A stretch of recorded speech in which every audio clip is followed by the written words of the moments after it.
Hey there, welcome back to the Impact Driven Leader Podcast. This is your host, Tyler Dickerhoff. So glad that you're joining in today. So glad that you tuned in to hear from my guest, Tonille Miller. Man, excited to share. She wrote a tremendous book. It releases next week, September 25th. If you're listening to it after that, you can go grab the book, find the book. I really enjoyed this book, not only because of what she talks about, but also the background that she brought forth to why our leadership conditions are what they are today. We talk a little bit about that, but she turns the tables on me. We got into a discussion, as I do with so many guests beforehand, of getting to know them. How can I best serve them? And she asked me a question. And as she asked me, I'm like, ooh, we should talk about this. So we kick it off with that question and just gives a little history of me, but also answers this. Is it better for someone to be totally focused and only centric on their job? Maybe not having other interests? Or is it okay to just have a job, knowing it's your job, but go do what you love outside of that? We discuss that. We discuss my journey there, and we discuss so much more in this space of leadership today. I'm excited to speak with a kindred spirit in our view of leadership, but as well, she's a listener. She's listened to this podcast, which I found out after asking her to be a guest, which is exciting in and of itself, just like you. So if you've gotten value from today's episode, could you do me a favor? Could you really help Tonille by sharing this with someone else? Her book deserves to be read. She's such a powerful voice in her perspective, and again, a champion for so many of the things that I am, and hopefully you are too, as part of this community, as a listener. One other thing, if you wouldn't mind, give us a review, a rating. Let us know how we're doing. The more reviews that we get, the more people that get to find this. I also love hearing from guests. My good friend Jesse, he listened to these podcasts as he's painting. I'd love to know one day, and I'll have to ask him how his paintings turn out when he hears about the stories of so many of these guests. I'd love to know the work that you do while you're listening to these podcasts, watching, wherever you are. Thanks for being here. Catch this conversation. I'll see you at the end. All right, Tonille, we are 15 minutes into our time slot. We've already had a great time interacting, and you turned the tables on me. So I'm going to start with a question you asked for me. I'll frame it up for the audience. We were discussing, and I was sharing a little bit about the career path I'm on, the career path that my wife and I have been on, that we have a network marketing partnership with a company. And you had asked me a question. So I queued you up. Go with it. Ask the question. All right, so the question would be, when you think about your career, and I was actually saying that I haven't decided where I landed on this. Yeah. When you think about your career, on one side of the spectrum, there's people who want to find everything, every human need being met, they want to find meaning, purpose, calling, connection, all those wonderful things that we're hearing in the media right now. Some people want to find all that in their job. Now, there's the other end of the spectrum where it's like, hey, it's just a fine job. You know, it pays my bills. It does that for me. It doesn't give me too much trouble. It's, you know, I can kind of do it in my, not in my sleep, but kind of, you know, just kind of takes care of itself. It's not that demanding. And so I do that to pay my bills. And then I also do my passion over here, which is my side hustle or some other part-time gig or a podcast or whatever that might be. And so, and then there's everything in between. And so what I wondered was, you know, Tyler, from your perspective, where do you see yourself in that box? And like, was that by design or default? Like, how does that look? Yeah. So I'm going to give some history to you, the audience. I've never been, well, I would say in the last 12, 13 years, probably since 2000. Oh man, it goes back farther than that. Probably since 2009, I have not had one defined, this is what I do every day. So going back into 2009, that's when my family and we left California. We moved to Washington. I was a nutritionist for dairy cows, but then I also took another job working for a consulting firm where we consulted about commodity markets. And so that day I entered into this bifactorial career. And, you know, so now it's 14 years later, and it's kind of, you know, I was able to do the one business that I had. And quite honestly, 08, 09 was challenging. It was tough. It was devastating to agriculture, much less other industries. And I saw my income dwindling. And I dealt with a lot of confidence. I dealt with a lot of like, man, do I even want to be doing this? And so I ended up taking a job with a firm that worked with a lot of my clients. And I learned a tremendous amount of skills. And so what's interesting is the listener listening in, you're just part of our conversation. I'm sorry, Tonille and I have a conversation and I'm explaining to her, but you're going to see so many elements as I describe this of what you've written about in your book, The Flourishing Effect. I already see it now. And so I took this job and I enjoyed it. I was the first time ever working in an office. I had to work with other people. I was doing essentially telesales where I was consulting with clients over telephone at that point, '09. And yet I still traveled 1 week a month to service my nutrition clients. So I was in an office 3 weeks. I was traveling 1 week. It worked with the firm because it also put me into the field where our client base was, our collective client base. And so I did that for 4 years. And along that pathway, 2 years into that role, my wife was introduced to network marketing. I looked at it, I'm like, this is phenomenal. I love this business. It really is serving people in a way that I've wanted to serve people, and so champion it. So at that point, I'm helping her. She's really the focus, the driver of that business. I still have my nutrition business. I'm still working for the consulting firm. And that went on for about 2 years. And ultimately, the decision to say, hey, we can't do all of this ended up being one of our biggest fights. And it was because my wife had just traveled back from Australia. She was visiting her sister. She was getting busier and busier. And she was starting to do things that were outside of her skill set that ended up, what I would say from the outside, was quite overwhelming. And I could see that tension was building on her. For me, I was getting busier and busier. And I was looking at my nutrition career where it's like, I'm done with it. It's just, I can let that die away because I no longer had a passion in it. But also the business had, through attrition, it had just dwindled away. And so I made the decision on that Sunday evening to walk into the office the next day and quit my job. And this was over a 6-figure income. And it wasn't like paltry, but it had nothing to do with the income. It had nothing to do with not enjoying the job. It came down to, where can I use the current skills that I had developed for the maximum result? And that's why I realized in our network marketing business, my wife, knowing that I might get bored, said, hey, let's start a gym. And so that was Monday, I quit my job. On Tuesday, we were looking at facilities to open a gym. And so I share that along the way. That's continually been the path, whether it's having a gym, having real estate, getting into this, where there's always been something else. And, to answer your question, which you write about in your book, as far as people doing that in our world, and really 15 years ago, that was, people might have had like, oh, I have a sales job and maybe I have some animals, or I have a sales job and maybe I coach sports, or I have a sales job and I maybe do something else, but never this full on other job or business unless they're working multiple jobs, right? And yet, if I look around now, or if I look at our experience through network marketing, that's oftentimes what it was. Mm-hmm. And for us, one of the things that I learned is that it kept me energized. Mm-hmm. And you make the comment as you described it, do you work in a job that just kind of pays the bills? Yes, do that. If I advise our partners in network marketing, it's work your job. Don't be so desperate, because once you become desperate, then you're kind of hard to work with. And at the same point, the moment that it takes away from you either growing a different opportunity or excelling in the skills that you've employed and developed, then move. And here's one lesson I've learned, and I'd love for you to kind of take and run with it in tangent, but a connection to this is, I've learned this the hard way. I've learned this along the path. I would much rather, as a leader, be an incubator than an incinerator. I'd much rather someone leave, and if you were working with me today and you all of a sudden came to me and say, Tyler, I'm so excited about going and doing XYZ, and it's because of what I've learned here that I now am brave enough, skilled enough, I am empowered enough to go do it. I will be the biggest cheerleader you ever had. Because I've been in those moments where I wasn't given that opportunity. At the same point, if you come in and say, I want to do this, and then I'm like, you're dead to me, I burn you and say, you're done. Or in the case where, we have to sit down and we're discussing what's going on in your job, and I'm like, I know you're doing that other thing. It better not be costing you what you're doing here, because it's not up to, snuff. That's a bad leader.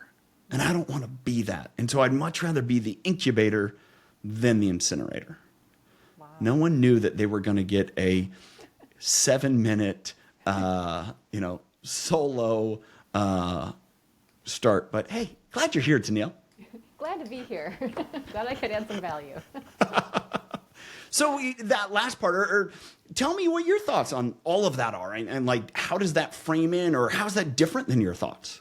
Yeah, and this was not even by design. We randomly just had this conversation, but Those are the best. this speaks to so much in the book, actually. There's a couple things I'll bring up here. So number one, I love the fact that this is very much the modern day career. It's the portfolio career, right? I saw this in the book. It's like you get at so many important points here. And one of the things is that today's generation doesn't have that security, that believed security of previous generations. They know it's not there because layoffs are happening every other day for no reason, or for different reasons, whatever you want to call them.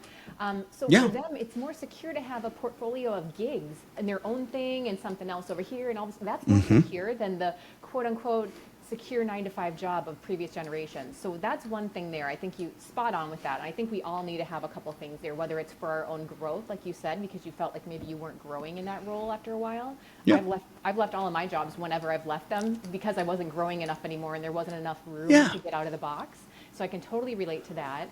The other thing is that I think you touched on that was great was being the incubator, not the incinerator, because that's the way of thinking of many, many leaders, unfortunately. And then that really steals the organization of benefits and the leader of benefits too, not just the individual, right? Because you're not going to get that person as a boomerang. That person's going to go out and tell everybody, whether it's on TikTok, social media, or elsewhere, not to come work for you. So you're kind of really screwing yourself in that regard.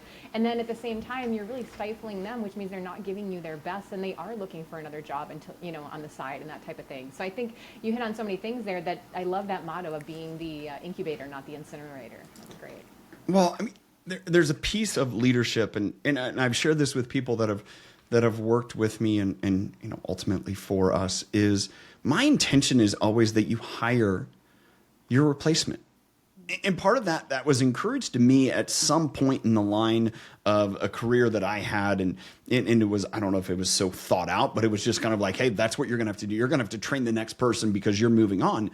But my belief is if you go in with that mindset, and a leadership mindset, entrepreneurial mindset, or think of yourself, Tonille, if you went in with that mindset, say, hey, you're coming to join our organization. Man, I'm excited for that. Just to let you know, my intention is you hire your replacement. There's two things that happen with that mindset. Is one, that encourages upward mobility. This isn't a dead end. Number two is at some point, you're going to desire to go somewhere else. That's okay. That's fine. I encourage that. But also take a little bit of ownership and responsibility in this process that you're going to continue to be a partner with the organization through it. Meaning, for example, when I left the company that I left, we left on great terms. I still interact with them. I talk to them. If they needed something of me today, I would gladly offer it. They did not burn me. They treated me right. And when I left, I said, hey, this was spur of the moment. On Friday, when I left here, I didn't think I was going to be doing this. On Monday, here I am. I'm doing this. And I am here for the next 3 weeks. That's what time I can allot until conditions change. And at the same point, if you need something past that point, I'm still available. Why? Because I'm invested. And I also made sure the person I was passing the baton to was well equipped because I still had a relationship with the clients that I worked with or my coworkers. And it's like, I wasn't in an environment where it's like, screw them, I am going to burn them. And it's just like, if we create that environment and culture, again, of the incubation, I believe we get the best out of people. I truly do. Absolutely. And I think LinkedIn actually does this specifically. They actually ask people during their onboarding, what do you want to have learned and what experiences do you want to have had when you leave us? They say that on day one because it's setting the expectation. We know you're going to leave at some point. Let's reverse engineer it together so you're getting as much out of it as you can, and so are we. Yeah, well, you mentioned this as we were connecting, and one of the authors, one of the episodes actually of this podcast that you've listened to, Will Gadar. And, he mentions that in his book, Unreasonable Hospitality, is the first day. It's like, hey, if you're not happy here, that's fine. Come to me. will, take care of you. Like, it's okay. If we made a mistake in hiring, don't, prolong this agony for everyone else. If you're like, this is not the place for me, then great, awesome, no big deal.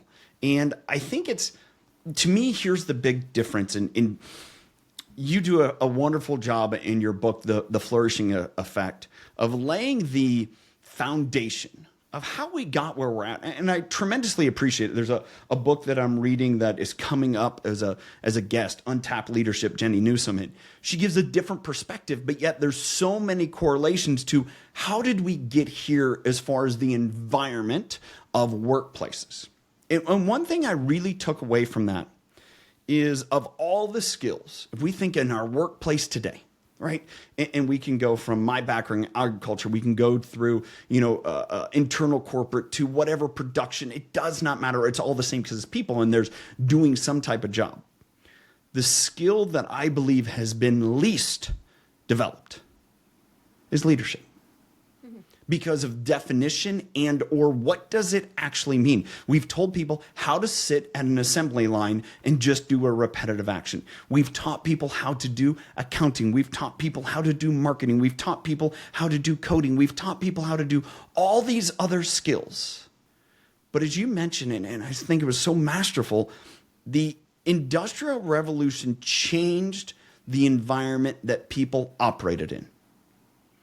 Before that, they were farmers. They were people that maybe worked for one or two other people. It wasn't this massive organization that we saw Henry Ford and so many other manufacturers create, which then led into, the great managerial roles, which ultimately led to leadership. We had unique entrepreneurs that were wonderful leaders, visionary leaders, but yet the skill as we've moved along that has not been developed has been leadership. It's so true. And I have such a bone to pick. I think this is one of our biggest problems as well, in the sense that, not just that. So yes, and so that, and the fact that if you think about a manager, 9 out of 10 companies don't even train them, or if they do, it's not for years and years. And at that point, they've already learned all the bad habits. And you're rewarding an individual contributor. Like, I'm a really great coder, or I'm a really great salesperson. Yeah. You're telling that person to go lead people now without training and without even asking them if they really want to lead people or if they're even good at it. It doesn't even make sense. There's almost, as this is ticking in my brain, if I were to encourage someone to say, hey, you're in HR or you're in some type of a leadership acquisition, some type of leadership talent recognition acquisition. It's go through and look at your different workplaces and assess people by their work habits. Are they cooperative with others? Do they collaborate? Maybe they're the top performer, maybe not. Do they bring out the best in others? It's kind of like if we were sitting here and we were charged to go out to, football fan, you talked about your Gophers. I talked about the Buckeyes. That's okay. They're still in the Big Ten. They're, collective. If we looked this season and said, all right, Tonille, guess what? I want you to watch all the Gopher games, and I'm going to watch all the Buckeye games. And I want you to watch all 3 phases of the game, that special teams, defense, offense. And I want you to pick out the best team player, the player that you feel on the field as they display are the best leaders. Now, if we looked at that mindset of I'm going to find that player, it's going to look totally different than if I said, hey, go find the star performer. Maybe it's the same person. Oftentimes, I'm going to guess it's not. And yet, you bring up a great point. Do we see organizations going through their leadership, development Rolodex and saying, that's the person I need to, find and up level and really invite into leadership? I haven't heard many that say that. We don't, and I don't want to put all the blame on each individual leader, because I think there's different levels of it. Like you saw in the book, there's things that at a systemic level at the organization, the organization needs to change. And part of that, I think, comes with the fact that because our models are still based on those old school industrial revolution, there's the only career path if somebody's really good at being an individual contributor, or if they've been there for a long time. the only career path that's offered is to make more money or advance or be acknowledged for that is to go lead people. So that's where a lot of this problem comes in, is that we want to reward those people, but let's give them a dual career path or 3 or 4, forks that they can choose so that they can get those benefits. So what would that look like? Well, I have an idea, but I want to hear it from you. Yeah, there's companies that do it. Like 3M does it. I believe it's Visa. There's like 5 or 6. I talk about a few of them in the book. But essentially what it is they, from the very, very start, they have career paths where people can either opt into them and or try them on. But it's like, here's the IC path, individual contributor, and it goes all the way to the top. You keep getting promoted, keep getting raises, that sort of thing. So you're getting all those accolades as you would if you were climbing as a manager and a leader. But it's actually just a separate path, and you choose which one you want to opt into. And then also, I've seen where sometimes the organization, to your point earlier, maybe their manager or HR or somebody would tap them and say, hey, I think you're really good at leading people. What do you think about jumping on this other career path over here? Then they have the option. There's all kinds of ways to try it on. So those are some ways I've seen that work. You know what's difficult about that, and you and I both can probably think of or name organizations where again, that is held in theory and it's great. Yeah. But yet there's this undergirding, if you really want to make a difference here, you have to follow this path because that's the path. The other path is like, all right, we'll show it. That's an opportunity. But that's really not the path to have more influence. That's not the path to have a better seat at the table. That's not a path to actually earn greater income. Mm-hmm. And I think as I think about that, that's the pitfall. That's the downside, that you need to make sure if you do institute those different career paths, that the influence, the influential ability or the standing is not different for people. They both are so wildly valuable and should be regarded within the organization. Exactly, and that's what I'm talking about. So it can't just be the path is there, but literally the money has to match up, the titles, the influence, I'm in charge of X, Y, and Z. And maybe it would be really cool if we could have this happen where maybe the CEO was actually one of those ICs. Yeah. You know what I mean? Yeah. Or there's a role that's like a COO. You know what I mean? Like there's ways you can do this, definitely. Well, I think, this is what I've found through experience. Everything's great as an individual contributor until. And at some point there's a crossroad. There is I love that because it's all on my shoulders. But then there's something that happens that you realize, there's a better pathway.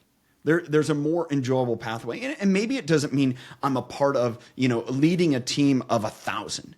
Maybe I'm part of for example, an individual contributor, but I'm a key account leader, but yet I'm working with 6 other key account leaders that are very similar makeup and mold, but collectively as a team.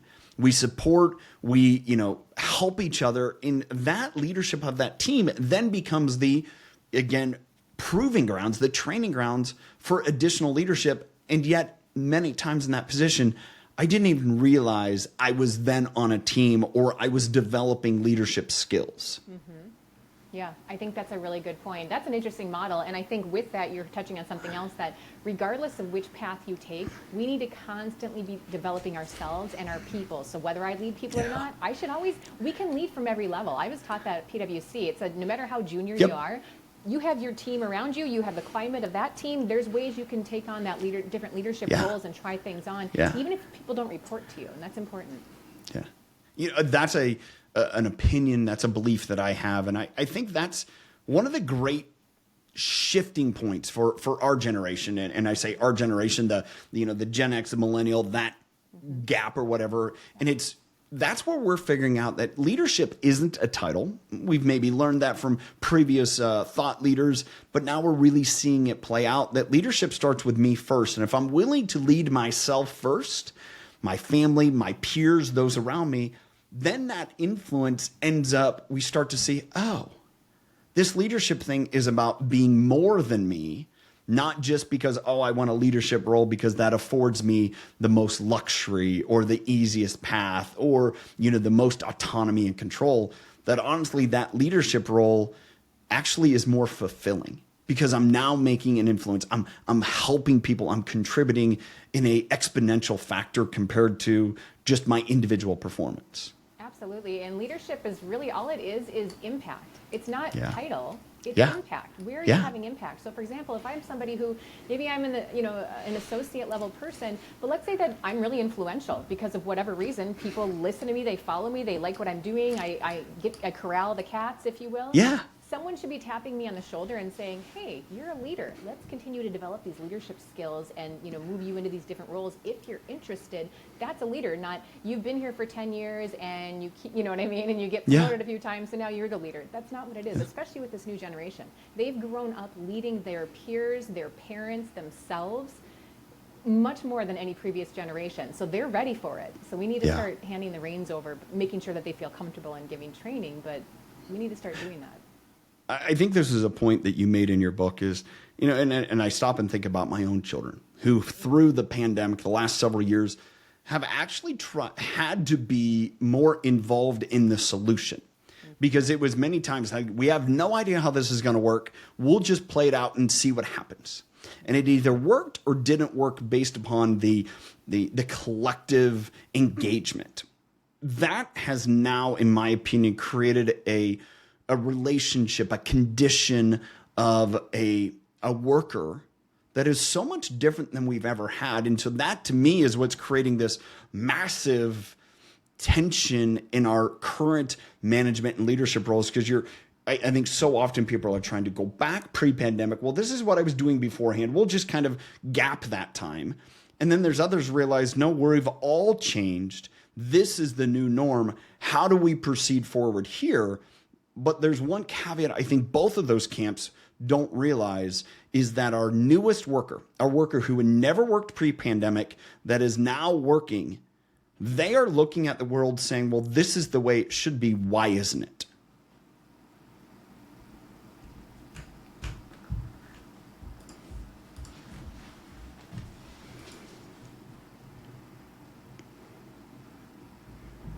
This is just really foreign, I think. Yeah. Well, I think that's what takes this point in saying, okay, we need to learn more now. And as leaders that are leading or maybe we're looking to step into a leadership role or maybe leadership roles are being thrown onto us, it's like, well, I can't go back to what it was. So I need to be willing to sit down with the people that are coming into our business today and saying, how can I best lead you? What do you expect of me? Because that used to be, oh, I just know how to lead people, or this is how it's going to be. So you just fall in line to that. That gap has created it to say, man, I need to be honest with you. What do you need from me? How can I provide that? And I also believe now the workers that are entering the workforce are way more empowered to say, I need this from you. And that should be okay. Yeah, it should be. And actually, here's the thing that I find interesting. It's a great point. And I think some leaders that are really used to that old school mindset of, I have the answers and you don't question my authority, they're really caught off guard when people are like, hey, I need you to be more vulnerable, or I need you to show more empathy or whatever. They're like, what? You're not telling me what to do. You're not the boss of me. But it's like, actually, leaders take it as like a bonus. It's like a benefit. They're sharing with you how to, they're helping you help them, if that makes sense, right? So they're giving you all the clues so that you can be a better leader for themselves, for them, for everybody. Yeah, I've seen that play out. And I think the leaders that are reticent, meaning the leaders that are reticent to be willing to be vulnerable, to employ different tactics, the ones that are saying, well, this is just who I am. This is the way I'll be. I don't give a lot of feedback. I'm the one that if you do a good job, then you're going to get noted. Other than that, just keep on doing. That doesn't work. And that doesn't work for any generation now, because so many of our age and older have realized that, oh, I like working there better. I like when that's the case. So yeah, do more of that instead of thinking, well, I only need to do that for, someone that's 25 and younger. It's like, no, you need to do that for everyone. Absolutely. And it's, to your point, it's not just the generation. Here's the other thing that I think is really tripping leaders up is the fact that if they keep operating in those old models, using those old maps, not only does it not work for the new generation, but to your point, it doesn't work for anybody, because guess what? All of our lives outside the organization, we're getting feedback left and right on our apps, on Yelp. Everything is, very non-clunky technology. It's user-friendly. It's feedback right away, gamification, all that stuff. The data knows everything about us. And then people walk into the office, and it's like 1985. And it's like, I don't care what age you are. No, everyone feels weird about that. They're like, Yeah. in a warped reality or something. Yeah. Well, that incongruence causes tension. And whenever there is tension, someone's like, there's something not right here. Yes. And I believe, then our nature is to what's not right. Yeah. And I would conclude that, and again, leadership to me, the greatest binder there is the relationship. Yep. And often when you look at the example of you walk into an office and you're like, I'm in the dark. I have no idea what's going on here. Yep. We're quickly going to say, I don't want to be in this place. How can I change this? Or how can I work and ask, hey, I need to know what's going on. I don't want to just walk in and feel blindsided, because so many of us have been blindsided the last few years that we're like, no, I don't want to deal with that. I don't want to put up with that. I don't have to, because now I do have more options. And I think that is something that is afforded to our worker landscape today than ever before. And it doesn't mean that if I'm at, PricewaterhouseCooper, I'm going to walk down the street and work for a different organization. That means I don't have to work here. I can go do my own thing, or I can create something on my own where I work here because I like the people, or I like the structure. I like it because it takes a little bit of pressure off me. But if you're going to create an environment that's like, I'm not getting anything out of it, I'm not growing, as you said earlier, I'm just out. Yep. Yeah. I forget, what's her last name? Heather. I'm blanking on her last name, but she actually coined this phrase that learning and development is the new pension, because we don't get pensions anymore. Like the previous generations where they worked and they committed to a company their whole life, and then the benefit at the end was you'd get a pension. That doesn't happen anymore. So that is why everybody wants to really be developed and growing at every age, but especially the millennials and Gen Z, because they don't get that. There's no guarantees of what organization they're with. And so for them, the bonus is like, how can I leave here a better version of myself? And guess what? Leaders, that cost nothing to develop people. Well, what I love about that is it's always the thought process of a leader. Or if we're sitting down, we're going through budgetary meetings, like, all right, how much money are we going to spend on training? Or, if you or I are getting hired by an organization, they're like, how much is it worth? Is it really going to give an ROI? And, I would contend that any investment helping people grow in an area where they want to grow is a wise investment. That's my opinion. But, as the saying says, is like, if you don't invest in people to grow, okay, but what if they don't grow? Mm-hmm. So you get stuck with them. Say they grow and leave, okay, but if they don't grow and you're stuck with them, and we see when you're asked to consult with people and you're like, oh, I'm working with this person and it's the same old every day. I just can't get them to grow. They don't want to grow. Part of that, as I ask a leader, is, are you modeling what growth is? Are you sitting down in your boardroom and taking 15 minutes to say, hey, guys, this is what I'm learning right now. I don't have this flushed out. I don't know what this really means, but I'm excited to share this because it's something new to me. And I believe if any executive, any person within an organization shares that or is free to share that, people start to model it. They start to realize, oh, we should be doing that too. Yep, absolutely. And it brings in the psychological safety too, because just the leader saying that they're having a growth mindset and they're being open to learning something they don't know anything about, just saying that makes people not only model it, like you said, but they realize, oh, I could also talk about this or that, which I maybe didn't feel comfortable doing before, because the leader doesn't have all the answers in this situation either. So that's a really beautiful way to do that. So touching on psychological safety, which I believe is paramount. I think it's as important as ever because of the I would say uneasiness or the unsureness we've had for so many years and continue. Economically, we're still in a lot of uneasiness. What's going to happen? What's interest rates and stock market and everything else, right? How is it going to play out? Globally, how are things going to play out?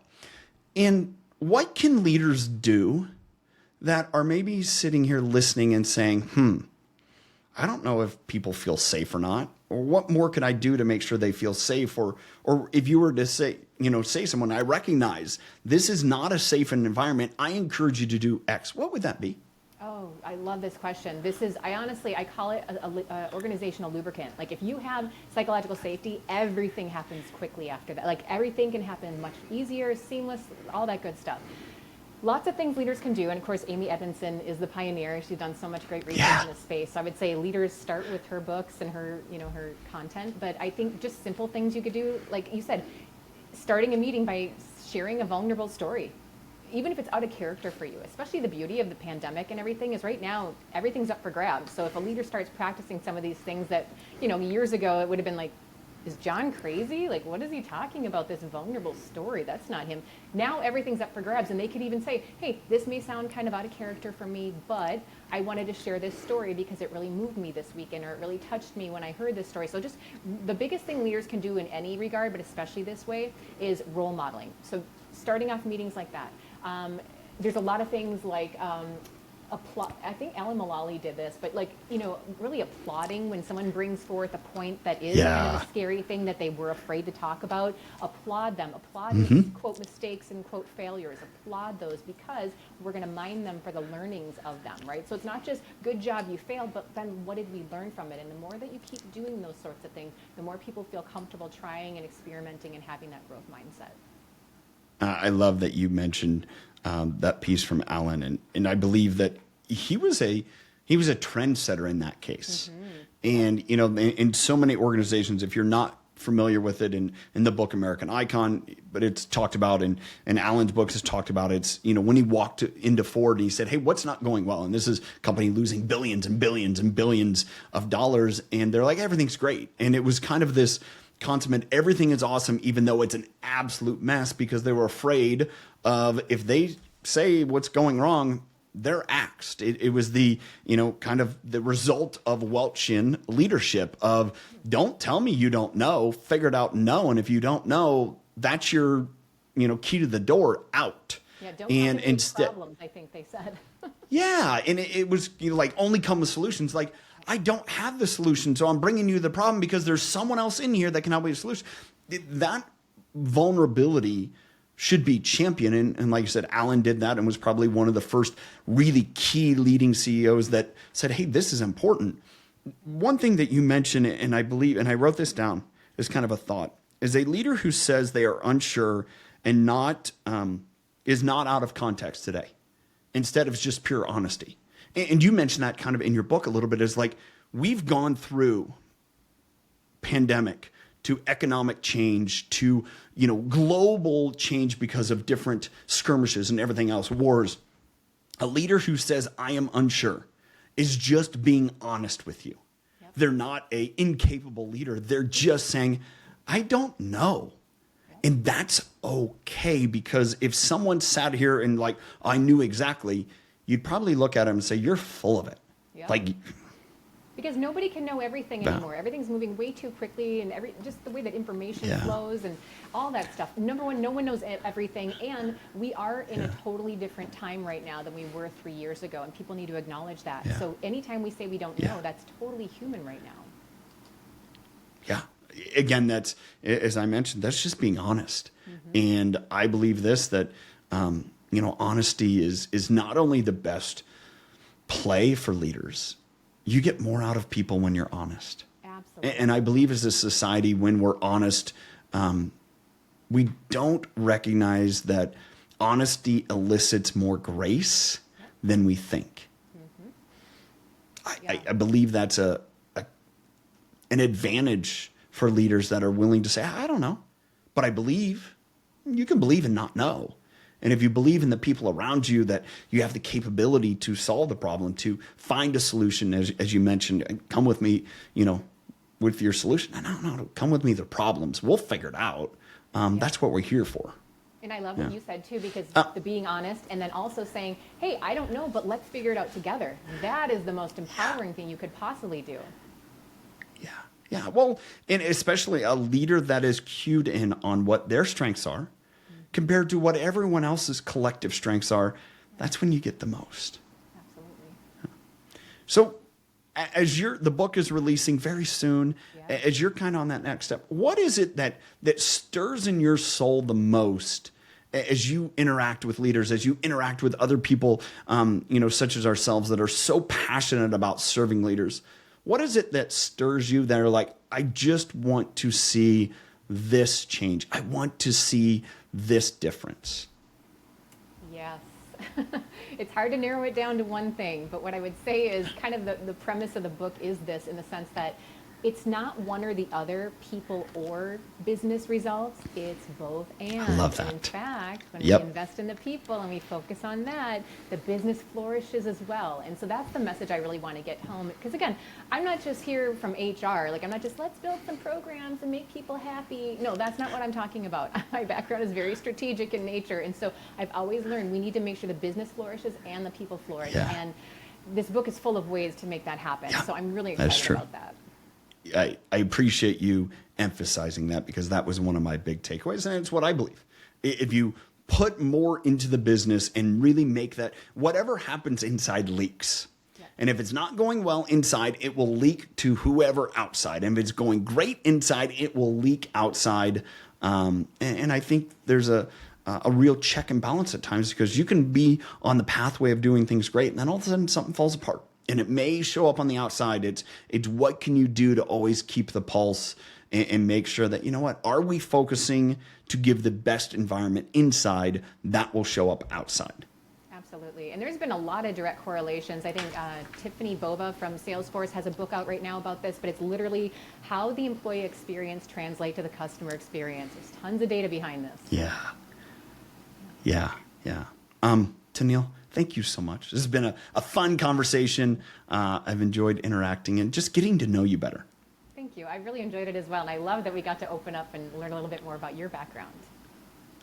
Thank you. Thank you for being such a great conversationalist. Absolutely. This is fun.